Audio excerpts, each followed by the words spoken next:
I had that epiphany, I guess. And I think in my mind, I always wanted to have my own company. Like that was my aspiration always. Like But it's pretty risky now, right? Because you have kids. It's very risky.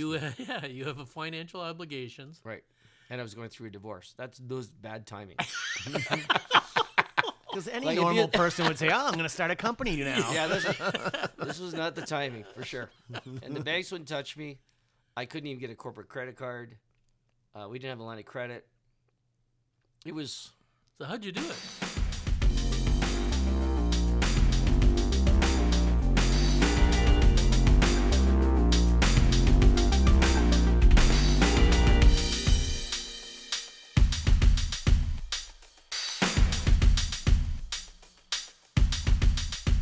Welcome to this episode of Inspiration.ca, where we don't just talk about inspiration. We show you how real people turn it into action, how real people overcome adversity, and how real people thrive. Of course, I'm joined by my pod partner, Ed, the coffee guy. Guten Tag, Bill. Yeah.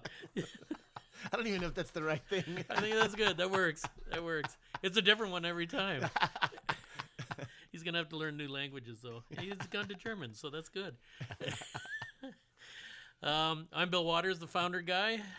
And today we're lucky to have Bill Fox, founder and CEO of Foxnet Technologies, a Waterloo-based IT services company with a heart. And we'll talk about where that heart comes from and what he and his company have done. He's an old friend and a fun guy. Not a fun guy, not a mushroom. He's a fun guy. And so, welcome, Bill. Well, welcome thank to our you, Bill. podcast. Thank you, Ed. Thanks for having me. I appreciate it. Oh, a pleasure, man. Yeah, we've known each other for a long, long time. That is true. And we've seen each other rise and fall. You've seen me rise and fall. I don't think I've ever seen you fall, but I'll trip you on the way out. I'm falling in silence. That's what I do. That's what I'm very vocal about it. So, way we start, Ed starts off with his standard go-to question. So, you've had an opportunity to come visit us here today, and we're sitting here in my office. So you kind of get a vision of what I do a little bit, and my day-to-day is here. And usually I've got another place that I spend time at, but mostly this is my world. Right. I love to ask people about their world, but more so, I'm not interested in what you do. It's more, what's a day in the life like for you? Whether that's, you can say today, you can say last week, or when you were in the midst of starting this company. What was a day in the life, or what is a day in the life for you? Like, do you sleep well? Do you work at night? Like, all those things are what I find interesting in people's little worlds, because like I said, mine's here and it's a limited visibility. Okay, well, so how we're structured as a company is we have like a technical operations team, and those guys are both here and in the Philippines. So there's a lot of communications that we have to have pretty much every day. So we start the day with what's messed up yesterday, or what kind of things do we have to deal with today? Whatever. Hold on, let me ask you, Philippines. So Yes. that's far away. So do you wake up in the middle of the night to talk to these guys every day? No, because they kind of work with in our shift. Oh, okay, you're lucky. But they do the off shift, because we're doing 24/7 support. So these guys, when everybody else is sleeping, can get stuff done for our customers, like right, patching, all the exciting things we do in computers. Yeah. Oh, cool. And anyway, so we typically start with that. Who's going where, what issues do we have to solve. I have recently just had my son-in-law join us as the sales leader, which is a role that I was taking on. So he and I like to go through hey, what are we doing here? What are we doing there? What's our business forecast looking like, right? And then my son does the operations in the office. And so there's all kinds of stuff that we have to talk about, like receivables, payables, cash flow, just all the typical things that any small business has to face with every day. So So those would be the key things. Then I try to go play pickleball. Now you're gonna bite me, I guess. But lately I've just been going to the gym, but now I'm gonna play pickleball with you. Maybe, who knows? Excellent. No, it's a commitment. It's on tape now. Yeah, no, we're I'm in. recording. So a lot of it is because of the company's almost 25 years old. So I have a very competent staff in there running their various departments. So my job now is more oversight and kind of like my mind is always thinking about all the stuff. Mhm. Like, did we do that? Did we do this? Did we do that? And that's kind of how I roll. It's exciting, and I understand it because it's the same for me as we've been at this for 23, and you surround yourself with good people and let them execute, and then you're there to mentor them, to steer the ship, to look at the bigger look at the forest instead of just looking at the trees. So I get it. And it's interesting to see how it's evolved for you. I'm sure you were in the trenches for a long, long time that you never had time to look at the forest. Yes. But as we gel these things in time, then it becomes a visibility thing that we have more amplitude for those big questions. Right. Excellent. When did Foxnet start? 2002. So what were you doing before that?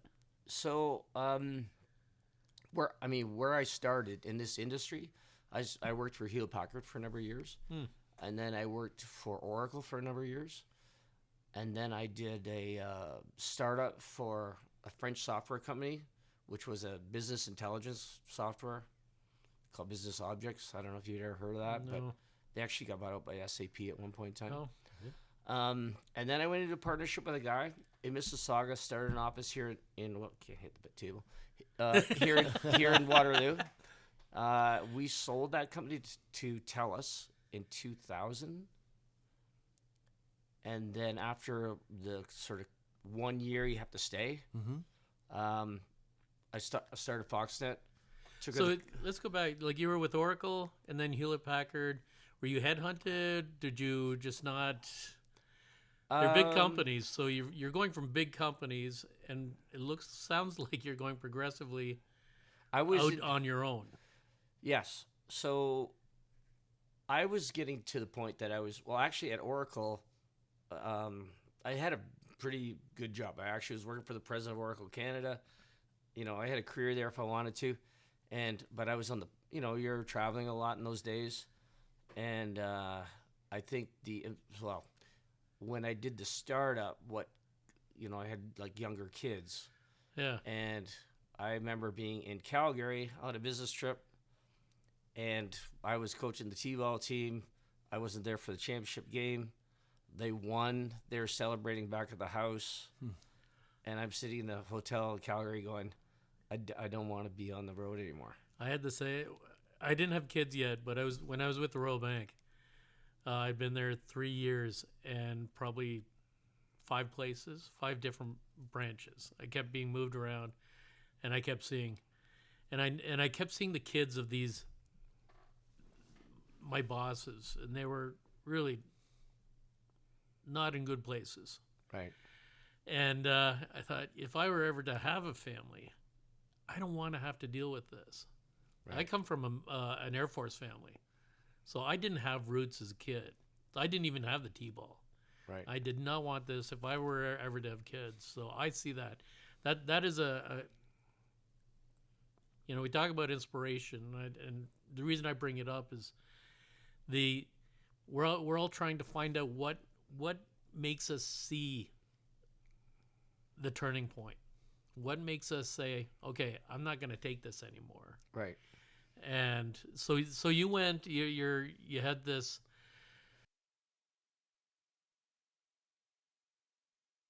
I had that epiphany, I guess, and I think in my mind, I always wanted to have my own company. Like that was my aspiration. Always, But it's pretty risky now, right? Because you have kids. It's very risky. You have a financial obligations. Right. And I was going through a divorce. Those bad timing. Because any normal person would say, I'm going to start a company now. Yeah, this was not the timing, for sure. And the banks wouldn't touch me. I couldn't even get a corporate credit card. We didn't have a line of credit. It was... So how'd you do it? I basically was right down to pretty much nothing, I would Yeah. say. Pretty close. I had to sell my Deer Ridge golf membership to buy a house in Wellesley. So that was my last 50 grand. Yeah, yeah, So I had someplace to live and to take the kids. yeah. Um, And big fields in Wellesley, so you can keep the golf going. that's right, yeah. Yeah. Yeah, I missed my membership, but I had to live somewhere, so that was the choice I made. Yeah. So yeah, I mean, I was confident because I had the contacts, and the business that we had sold. I basically, because I had to stay for a year for the Transition. shareholders thing. Yeah. It was a very, very poor time. It was right around 2000, 2001, 2002. So the whole tech market The had tech bubble. fallen out. Yeah. So TELUS bought us, and then they realized they didn't have any interest in us. So they just cut me loose. So then I just picked up on the same basic customers, and that was the starting point.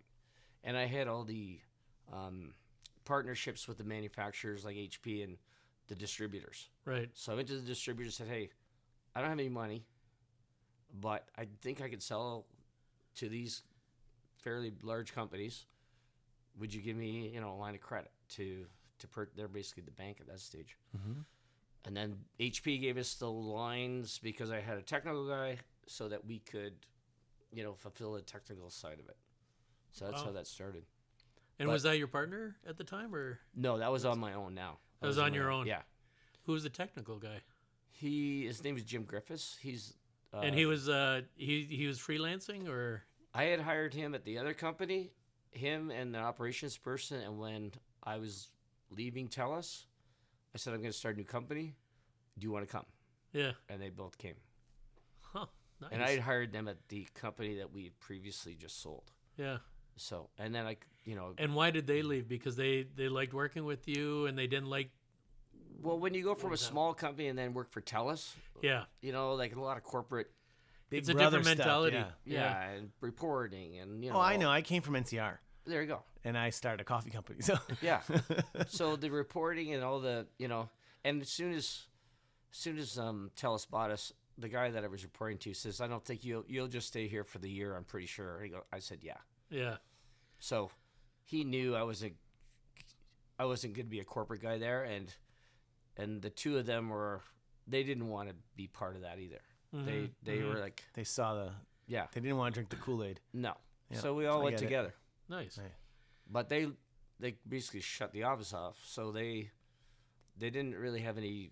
There's no reason for them not to come with me either. So Right. Some mornings are just a damn lie. You deserve better than a watered-down start. Eco Coffee's original blends cut through the bullshit, delivering a taste of bliss that's as raw and real as it gets. Forget the polite pick-me-up. This is an unfiltered rush, an enchanting jolt that will redefine your mornings. There's no faking this kind of pure, unadulterated bliss. It's the only truth you need to start your day. So you're gradually getting new contracts, how'd you convince So- the big guys that you were I had Worth some buying very into. good relationships with companies. Like some of these companies stayed with us, like the Fasco. It Yeah. still is a huge customer of ours. Oh, no kidding. Yeah, we Wow. still do, a few $1 million of business there a year. Wow. So that Nice. that relationship goes back to my Oracle days. Yeah. So I've known those people since the 90s. Now they've, a lot have retired, moved on, whatever. But You're dating yourself. yeah, believe me, look at me. Yeah. That's why this is I don't have to date myself. that's why this is audio only. Yeah. Yeah, thank goodness. So I mean, I had those relationships, and the distributors and the manufacturers knew that, so they Yeah. they gave me a shot to see if I could do it. Nice. And you're starting at the But- tech bubble burst. Right, but it was just coming out of it, which was great. Mm-hmm. But since then, I mean, I've changed the model of it 10 times minimum. We No don't even kidding. do anything like what we did then. Not even one piece of what we do resembles what we do then. So why did you change it? Had to. Yeah. So what were you doing before, And then what are you doing now? So we were primarily selling hardware, software, and doing delivery kind of services. What we do now is managed services. Software as a service or so management as a service? It's all recurring management service business. Right. So, and it's a different model because it's not the bigger companies. It's smaller, mid-sized companies. So companies, our smallest might be 5 people. Our largest might be 400 people.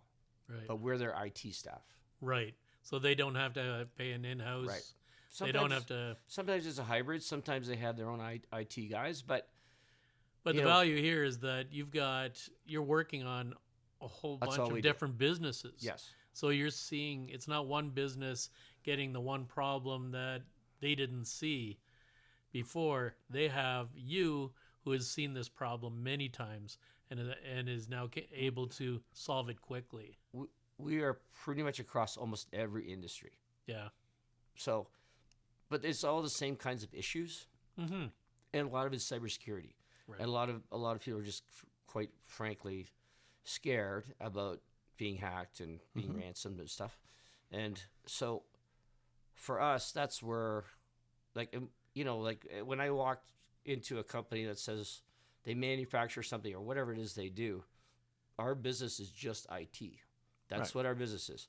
So they don't want to be in the IT business, and they don't want to spend money on it typically. But we are an IT team, and it's all with a help desk, with all the backup support and documentation, all the cybersecurity protection, right? Right. So that's where, So you transitioned 10 times, pivoted 10 times. Probably. Some of it was just product, but the biggest one was the managed service because it was the hardest one to do. But we wouldn't exist without it. Yeah. Like that, our business is now driven by the services, and if we were just doing commodity type sales, we would not exist as a company. But traditionally, it had always been a control issue. Right. Companies wanted to have everything in-house. They wanted all their management. They didn't want people outside. So that transition from the 2000s to now, it's taken a while. It's taken a while. Yeah. We in Canada, they adapt slower. Like in Europe, the acronym is MSPs, Managed Service Provider. Right. So in Europe, they've been doing that for years and years and years. States definitely been doing it before us. Still here, companies have that sort of control, stigma that they don't want. They want to have their IT guy walking around there. But it is just not an efficient model. And once the value proposition's sort of explained, they get it. I think it's a generational thing too, because the people making the decisions back then are old school. Yes. The ones who are making the decisions now sort of grew up in this. Right. So they understand that they personally have their iCloud services, and they personally have they recognize the value of not having to worry about securing your own servers because you have someone who knows how to do it. I have a question. Sure. How does AI and the whole AI onslaught affect your future and your service offering, or is it's actually it's folded right into your adaptability now? Is it a plus or a minus at this point? Right now, I think it's a plus. Mm-hmm. We're able to use AI to do some of the initial triage that maybe a person would not have to be involved. AI can also automate some of our processes in terms of, from when we onboard a customer to the support.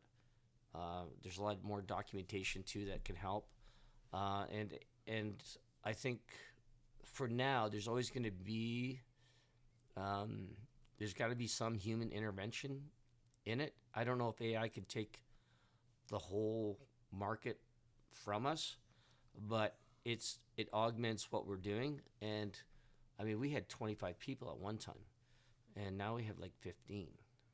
But if you were an early adapter, you've used it as a tool, and you're involved in it. And that's when you see the upside. It's the ones that are holding on for dear life to not go down that path because they're either afraid or just not lack of knowledge.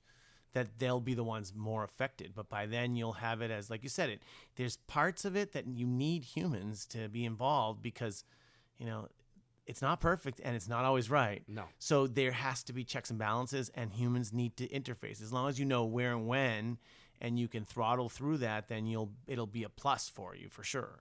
Is kind of how I see it. I think where it's helping us the most right now, we partner with eCentire. I don't know if you know eCentire, the security company. Or here, not? Waterloo. Yeah. So they have an operations center, like SOC, Yep. they call it, right? So they have people looking at the screens 24/7. So we partner with them. We sell their services into our customer base, and it checks a lot of things for the customer to get their cybersecurity insurance and all kinds of stuff, right? But they use AI. So, and they have data centers in Ireland, I think one in Asia, and one here.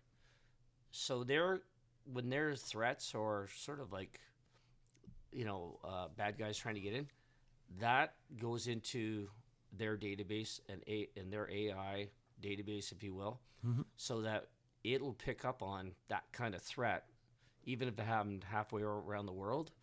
So let's say someone's trying to get into your laptop using this kind of... Yeah, it's preemptive. Yeah. So they can isolate that device like in 20 seconds. Doesn't go across the network. Nice. Nobody loses any data. There's hardly any downtime.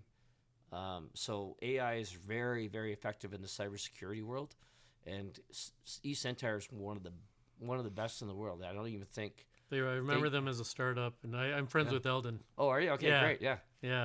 Yeah. We're their only business I'm partner. trying to in get Ontario. Eldon on here too. He's He's a great guy. he's an awesome guy. Yeah. He's a character too. Yep, absolutely he Yeah. is. And he's so supportive of Yes. startups and founders and Yes.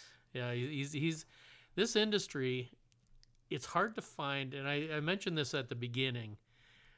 Techies with heart. Yeah.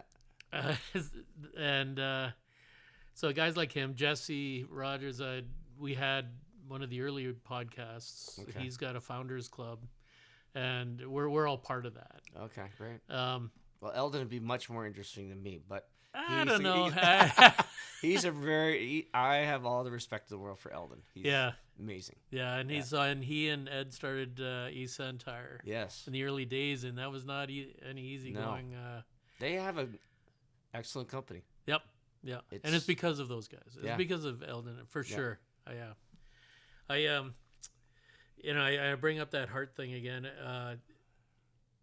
One of the things that I noticed, and when We Create, we were very heavily involved in the sports and in the charitable activities, and you were there right along with us. I mean, Foxnet was always doing something. Right. They were always involved. How important was that for you? I felt that was the most important thing. Yeah. So, and I wouldn't say it. I don't think we did it for any sort of other reason other than we wanted to support certain, charities. Like we wanted to do something for kids, local kids. Like I wanted to do something, and Kids Abilities was one of the ones that I've been involved with since probably to over 20 years. So we did golf tournaments. I do a charity dance. I do all kinds of stuff, right? And again, there's much bigger players, but over the years we've been able to donate over $200,000 to them. Yeah. Wow. So, and amongst other ones, like I like to spread around, but that has been the one that I've done probably the most in terms of fundraising and stuff. It's that integration of community. It bothered me that a lot of the tech companies just put up a head office here, filled it up with all of these grads, and had no involvement with the community. Right. And then they were sold off and gone. We talked, Ken Sealing and I talked about it in one of our episodes. Right. It's that thing that we really need to bring back into this region is the integration of the employers and the community members. And there's so much need out there. There's you were involved with Big Brothers Big Sisters. Yeah. We had been involved. Women's Crisis Services. We did a fundraiser for them. Yeah, and we were heavily involved in that as Yep. well. There's quite a few I've done, I have to say. Again, I always talk about Kids with Ability because it's the major one, but we did that fundraiser for the Women's Crisis Center, and that was probably one of our more fun ones. Yeah. We did like a Nashville night. We had the band there. We had a big tent out back, and we had the Lancaster food truck because my buddy at the Lanc donated the food, and Nice. then I had a buddy that was at Muskoka Brewery at the time, and so we had a lot of partnerships. Yeah. But we had the mechanical bull running, and it was like a real party that night. You invited me, but I didn't go. Why didn't you go? What? I bet Gardner went. No, yes, he did go. He Yeah, did. yeah, Gardner did go. I He's afraid of it. Yeah. I think I was between jobs at the time, between Okay. businesses at All the right, time. there we go. Anyways, there's nothing more gratifying than pulling one of those events together, having people enjoy it, Yeah. and being able to present some kind of check at the end of it. Yeah. I do get a lot of gratitude from that. There is something to be said, and it has nothing to do with the business. No, There's certainly a ripple effect, though.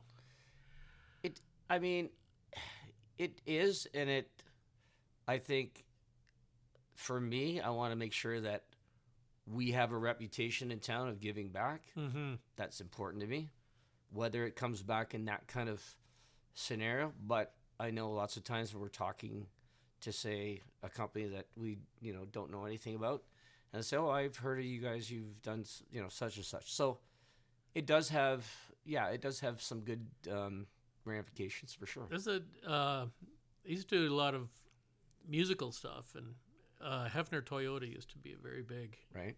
It probably still is. I really haven't seen it lately, and I'm not because I haven't been looking. Right. But they were required by Toyota to spend so much on newspaper advertising every month. And they decided to go against that, and they would fund productions, and they helped out with Glee. They helped out with a whole bunch of artistic initiatives, and that paid back. And it wasn't intentional. It's because I thought, well, if I'm going to do advertising, why don't I help the community in the process? That's a good idea. And look at them. They're Yeah. probably one of the... Oh my God, they're amazing. They're amazing. Yeah. They're one of the best automotive companies in town. Yeah. If not the. In fact, I would say they are. And look at the newspapers; they're gone. And they're gone. Right. Exactly. Like, why waste your time just because some corporate guy is saying you have to do it a certain way? Right. That you and I are in our corporate relationship. Yeah. We just talked about that. Yeah, exactly. You don't need any tricks to treat yourself to the haunted caboose. Possessed by a full body with notes of creepy cacao, phantom peanut, and twilight toffee, it's bound to keep you up at night. Don't let us scare you away from trying our haunted caboose blend. Eco Coffee, bean good, do good with a smile.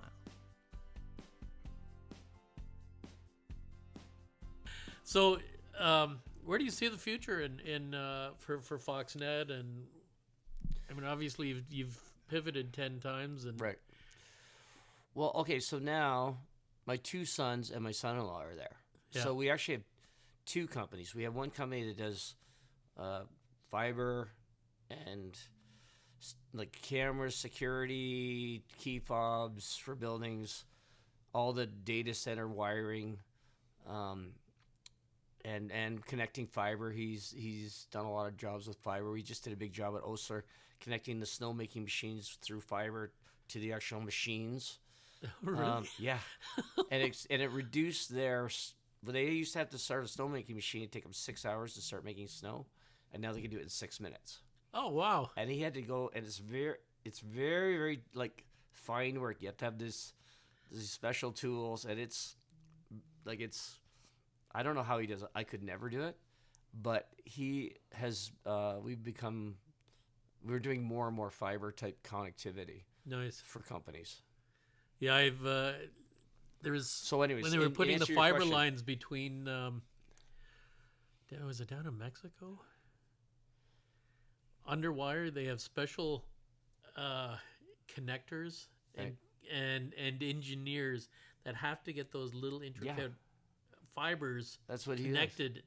Wow. Yeah, not underwater though. But anyways, Yeah, in answer, under snow. yeah, it was snowing.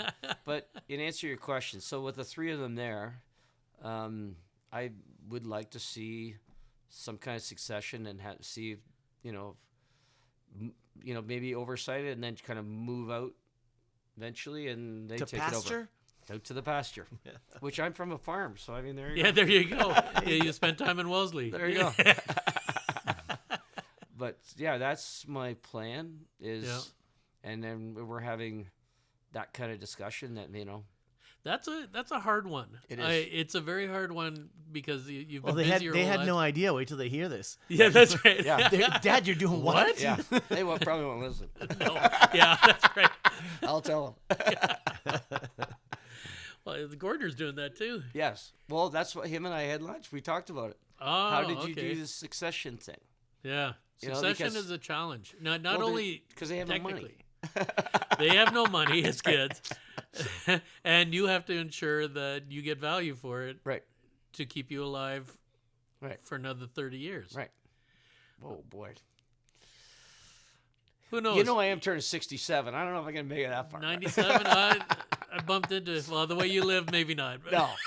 No chance. no chance. Still, you are constantly building and growing, Right. and And I'm still doing it. you're still doing it, but Right. you're trying. The whole succession plan has you sort of fading out. What are you don't- going to do after that? Like typically, when you retire from a job, you have to have something to retire to. I think what I'd like to do is just sort of gradually, like, get out of the sort of the real detail of stuff, and I am pulling myself out of that now, given the team that we Right. kind of put together. So I think I can kind of like slowly pull myself back Mm-hmm. and still have some oversight, and that would be enough for me. Right. You know, Just still keep involved somehow. Did a little bit. I but- mean, that's why I'm having a hard time selling it, because I'd be afraid to sell. right. Because I think I'd just I think it would hit me hard to not have it. Yeah. And I've had opportunities to sell this kind of business because it's got a recurring revenue model, right? Yeah. So there's a big, in our industry, there's quite a big consolidation happening. Right. So, because it's kind of a fragmented market. Right. So there are bigger players that are coming in and buying up companies like ourselves, and then accumulating a larger recurring revenue, and then they go on and sell it. So that is kind of a trend. Yeah. I think I was very close a couple of years ago, but I just couldn't pull the trigger. Because what would you do? Probably be at the bar a lot. Yeah. Yeah. Then that would shorten that 30 maybe I would years. drink down coffee to- instead. That'd be better for me. No, it just makes you more hyperactive, though. That's right. And then you got to do more things. Yeah, Yeah. More pickleball. right. Oh, that's pretty cool. So that's my plan. So, and again, I would golf and travel, and I still play hockey a couple times a week. Yeah. And, I go to Port Elgin, and I think I could occupy myself, Yeah. but I am a little terrified of it. But you're a builder. Yeah, it's Yeah. tough to just pull out. Yeah. Yeah. So, if you were to give any advice to someone who is thinking about transitioning, getting out of the corporate life, and pursuing their own business, what would you have? I think what worked for me is I kind of stayed in the same industry. Right. I kind of, to use an old farm saying, I kind of stuck to my knitting. Yeah. Like I had an experience in companies that were selling hardware and software to businesses, which really, kind of So you understood the customer. Understood you the understood customer, the equipment. you understood what they needed, right? Right. And then also I had the relationships. Right. So the relationships are key. Right. Without the relationships, I can't represent a certain product line, or I can't get distribution rights or whatever it may be at that time. So having a sort of knowing the market, having the relationships, for me, it made it pretty easy. Right. I'm not going to say But you had no easy. money. You had no. I had no money. Like it was so, but the risk was And there. Right. But the sort of the saving grace was that you had the network, Right. and you had the knowledge. And I had really, really good people that had worked for, that I had hired these people at the previous company Yeah. that we were kind of a family. Like we went to each other's weddings. We went to spend, Right. So when I said, I'm going to do this, what do you think? Are you in or not? And they were like, foolishly or blindly followed me, right? So that's, so I had also the benefit of having, basically, the staff that could pull it off. Like to be a one-man show, I would never be able to do it, right? So for that kind of industry, Yeah. I wouldn't have the but credibility. you say you'd never be able to do it. You would have done it anyway. Yeah, maybe. GPS signal lost. We lost our GPS signal. Okay. Where are we going? I don't Is know. that your little Jeep over there? it climbing onto the other one. We're going It's to mounting your other Jeep. Yeah, we have no pictures here, so sorry, listeners. You don't know. I what we're think talking that about. it just would have been a different path. You're resilient, you're a go-getter, and it sounds like you've always loved what you've done. And when you love what you do and you just keep doing it, you find the way. And so you had a great team that made it more positive for you to go in that direction. But the trigger really was the freedom that you needed. right? Yeah. You needed freedom to be around your kids. I wanted to be self-employed. Yeah. And I think that part of that, I grew up on a dairy farm. So my dad was he was a business businessman, owner, yep. right?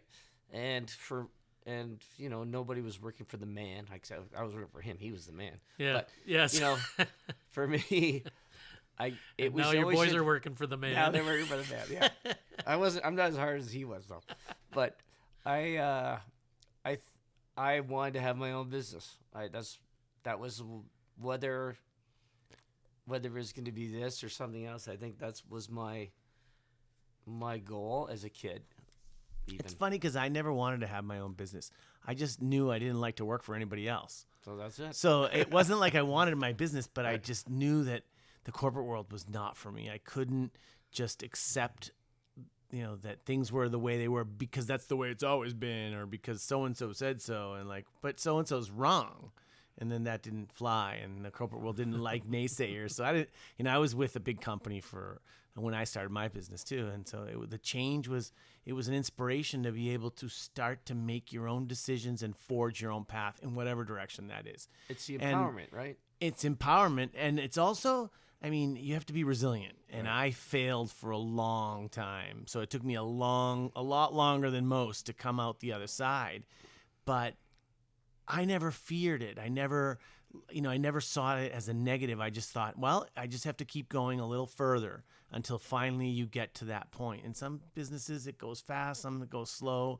It doesn't matter if the vision and the desire and the thing that you get back from it, which is that energy that, Would you say that you stuck to the knitting though?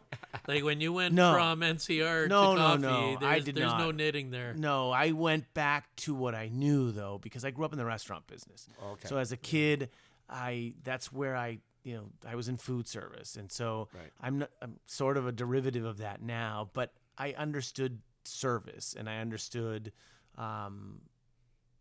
producing things for people. So that's kind of how I ended up back to where I was comfortable. I worked in check processing for a long time, and boy, I hated that. But I was good at the relationship side, so I never feared. And this podcast is something that it kind of brings that all back full circle. In the end, people are just people, and when we sit here and talk to someone and we get to have a conversation, it's only the person, the human that you're interacting with, that you're, that you get to see their eyes and their, this discourse that we get to have. We're just humans. No one's not human at the end. Right. But we Head get so. southwest on Colby Drive, then turn left to stay on Colby Drive. Where are you driving to? Your phone is taking us somewhere. No. It's so weird. That's AI. Yes, AI is now listening Why to. don't you get out of here? But yeah, I completely lost my train of thought. Now I do need help. Yeah. Yeah. Where was I? Wow, that was disruptive. Yeah, well, you're talking about the personal connection, the human connection, and in this podcast, we've even talked about we did one Zoom with Dan O'Toole, Okay. the sports dude. And it was amazing. It was Yeah. great, and he is very much a relationship guy. I think Right. he made it easy, but one of the things I just saw not too long ago was someone talking about education and what happened to the kids during the pandemic, and how the move to trying to get them to use screens more for their education has been very detrimental, and school boards have maintained that screen relationship, and it's just made it devastating for kids to connect and to really learn effectively. It was that face-to-face, it's that human interaction that people really need, A, to learn, but B, to connect, and that authenticity has been lost, and we're doing our best here to regain it. That's why we made you come in. Yeah, face to face, dude. Yeah, there you go. Well, thank you. No, but there is something about discourse and about conversation that's kind of a lost art. Yes. And it's more so being lost because of screens and because Yeah. of the facility of other methods of what's considered communication now. And I'm not saying they're wrong. It's just that for us and for our age group and for our demographic, the essence of conversation is lost for the most part. We don't get to communicate with people. We don't get to have conversations. You have to actually force your friends to sit down and converse nowadays because everyone's so busy and everyone's got all this information and all this. Everything's kind of being bombarded at you. So it's easy to just kind of stop and take it all in, but then you don't get to converse. And so there's there's something, that's beyond the immediate when you get to have discourse and you get to understand and hear and listen, digest, and then follow up. Those things are kind of a lost art. And this is, we're trying to keep it together. You know what I've found in our business? I mean, it's always been a relationship business. Like that's how I've built the business. Right. Because I would know the customers. They knew me. We became friends. We would, we genuinely enjoyed, each other's company. Now, the customers really are very reluctant to meet. Mm-hmm. So we don't have the same kind of FaceTime. It's mostly Teams. Yep. And I think what happens is we become dissociated from the customers, whereas before, if something were to go awry, you had that, hey, Bill, like, this is messed up. Can we do something here? Whereas now the relationship isn't as strong because you don't have the ability to build it because people aren't meeting as much. Well, and they're not even looking anymore. So No. like now, if you look at younger generation, the first thing they do is they grab their phone and they're Yes. like Googling whatever it is or Yes. AIing and they're not, if they just picked up the phone and said, hey, Bill, how do I do this? Then you'd have the answer. But that's a lost art for them. Whereas, Yes. the people that Well, were even now the AI agents, that customer service AI agents. Yeah. We were at I was in London and I booked a place at the Lamplighter Inn. I go online to get the number for the Lamplighter. I get somebody, and it turns out it's a booking company. Right. And they don't sound like, there's something I can tell they're not really human, but it's pretty close. And I'm asking questions that they can't answer. Because we were there it was a big family reunion, and we were trying to get a room to be with the rest of the family, and there weren't any. And so the question was, if any comes available, could I come in? Could I get that room? And they tried to send me to another hotel that was down the road. It was like a mile away, and I thought, oh, Jesus, okay, well, fine. But then I call back, and there's no history of that call. There's no relationship. There's no connection. Right. It's a machine. I remember back in 2001, the tech bomb. Was that the Space Odyssey? Yes, it was. It definitely was a Space Odyssey. Because we were building websites then, and everybody's going, what the hell are we going to need websites for and this digital stuff. But all of these companies were starting up with interactive e-commerce initiatives, ventures, where they're getting hundreds of millions of dollars going into whiteshirt.com and blacksocks.com. And so the idea was you could just totally get rid of the retailers, buy everything online. And there was dogfood.com and raising millions and millions of dollars. And then they all went bust because people would go there once, buy, and not come back. And they wouldn't come back, not because it was, not because it wasn't more convenient. They came back, or they didn't come back because they didn't have that loyalty. There is no relationship. There's no connection. So they'll go find something else. And so all of these big tech companies went bust. And that's what the bust was all about, was the lack of trust. So then they tried to build that back into the system somehow. Now we're seeing it again. We're seeing there's no trust in anything that you're doing digitally. Right. There's no connection. There's no loyalty. Any of these companies that are trying to build on loyalty that we used to have, that you built your company on, that didn't have any relationship with the community, that wasn't supporting the community like you guys do, it disappears. It will disappear. And I think That'd be a sad day. it will be a sad day. And I hope to God, and I do see that authenticity and the way we run these podcasts, and the reason we're so popular now is that it's just authentic talk. And we're face to face. We know each other. You may not trust me, but I trust you. Oh, I have no reason to not trust you. No, you don't. I don't trust him. No, And I sit with him every week. I have to tell him to take the picture every frickin'. We know what we can trust and not There trust. you go. That's trust in itself. It is trusted in itself, and we accept it. I would talk about marriage, but it's probably a sore I issue don't for know, you. Yeah. I mean, For both of you. for many of us. Yeah. I would say that's one of my strong suits. No. That's He's got practice. That's good. Yeah, that's Yeah. right. Practice makes perfect. I suppose. You live and learn, and you love and learn, right? That's right. So on to your next one? No, well, I have a girlfriend, but Oh, there I you mean, go. I'm Okay, not, well, let's not push it. She might listen to Yeah, this. no, she and may go, yeah, I may be gone tomorrow, so maybe I don't know when this is airing. So yeah, you let me know if there's going to be some hierarchy issues. I'll hold off if you want. So now your kids are into it. yeah, They've come in without having to have had that challenge, Right. that aha moment of, geez, this corporate life isn't for me. They are now going to be responsible for the future of this company. yes. How do you do that transition, that succession? How do they Well- feel the pain of? So my oldest has been there for over 10 years now. Yeah, So he's seen some of the really, really tough times of us transitioning to this managed service model. okay, So, there are some years of losses in there.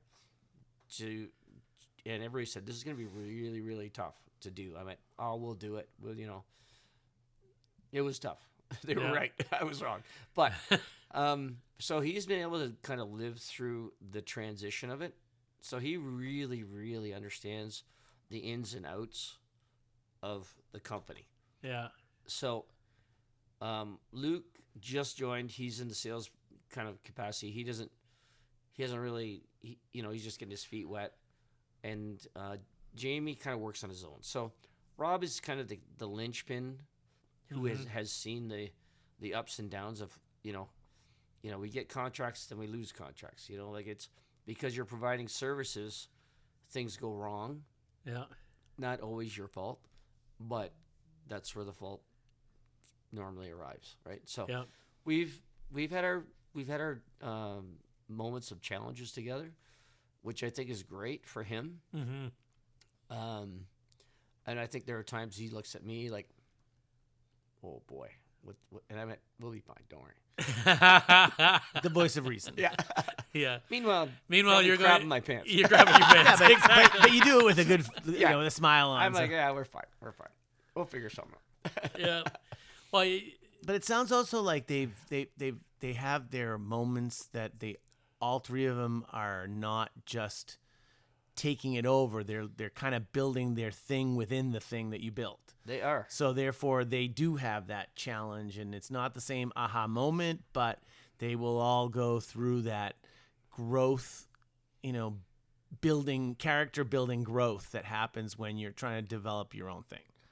I agree, and I think part of the reason why I did not want to sell it because Rob had invested so much time working for me, right. and it felt like I was kind of like pulling out the rug, right?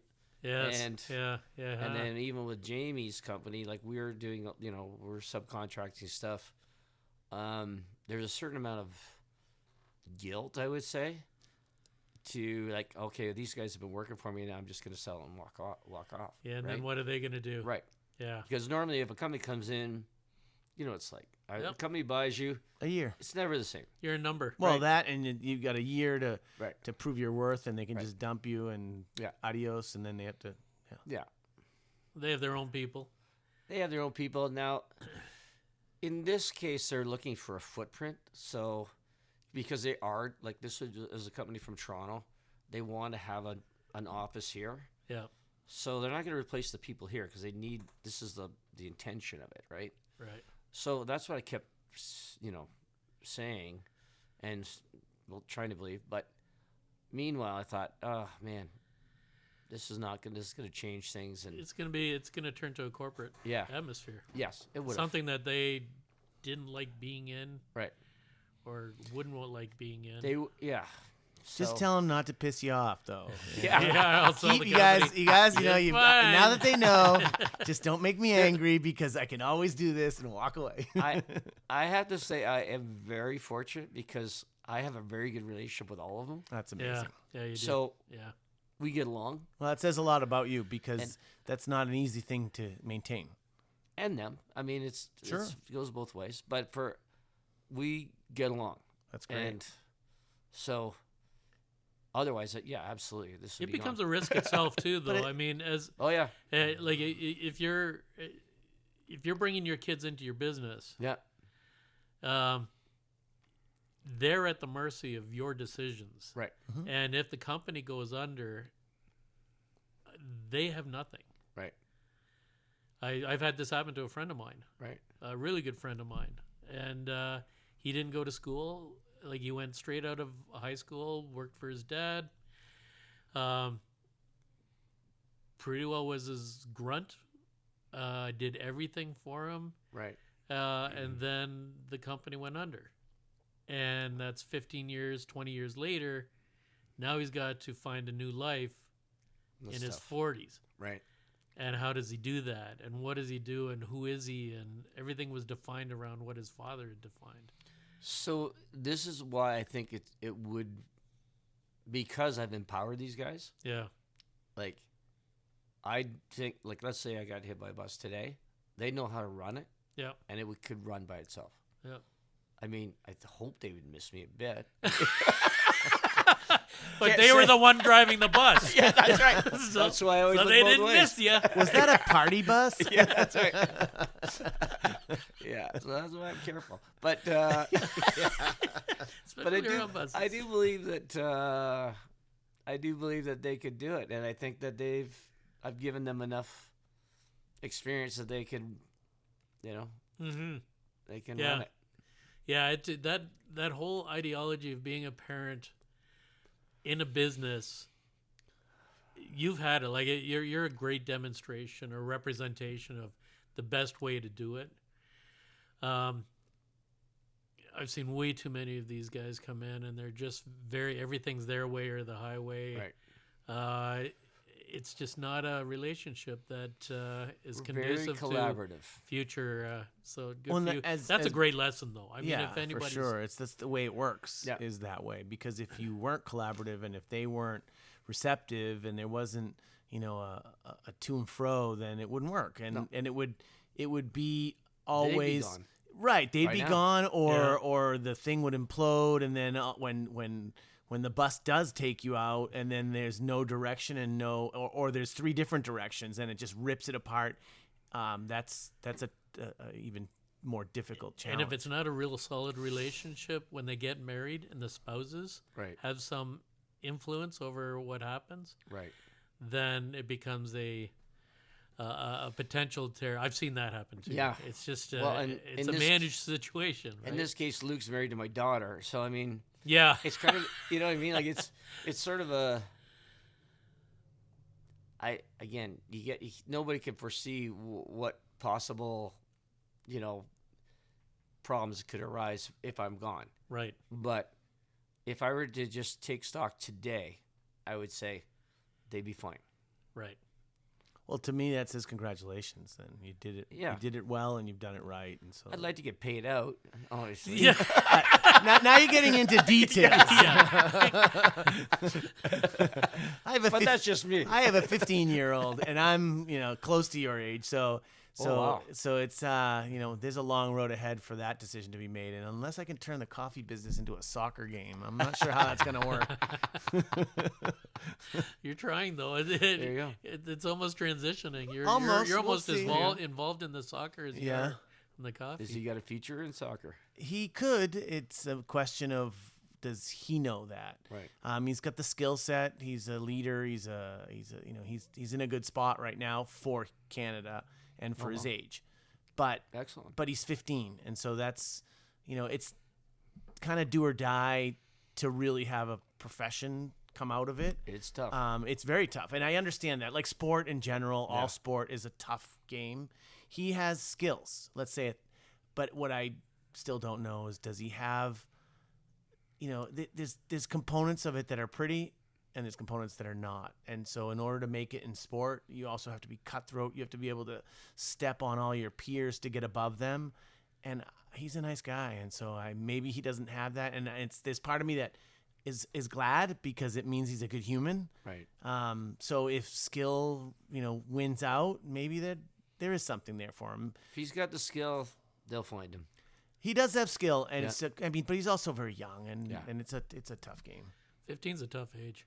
Yeah, must and be he's great. in This a, is where he's the girls great. come in, and He's tuned that out. He's like, no, my focus is this, Oh wow. and Good so for him. so far so good. He takes after his mother there.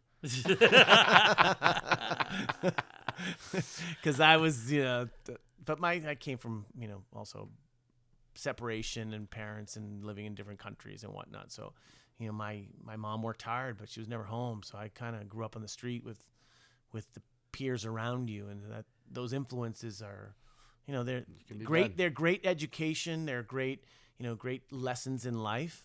But it also doesn't mean it's the most direct path of getting anywhere. And there's a lot of learning that takes place in those. trial and error. Yeah, so it's all right. But he's, we open. I've never pushed him through any doors. I just try to open all the ones I can for him, and then let him decide which way it goes. That's the way to do it. Mm-hmm.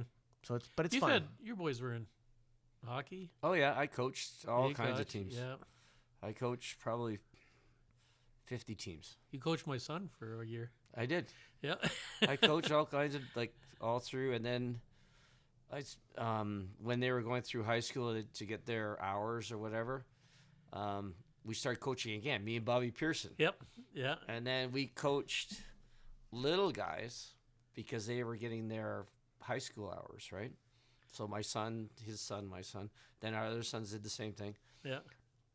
Then Waterloo Minor Hockey, but then they said, "Oh, do you want to coach another one?" I'm like, "Okay, we'll do one more year." And then we ended up doing another year, and then I'm like, "Bobby, this has got to stop. Like, Yeah. the younger guys got to start doing this." Exactly. And you're still playing today. I play twice a week, yeah. How does that look like? Is it everyone? Slow. Is it your peers? I was gonna.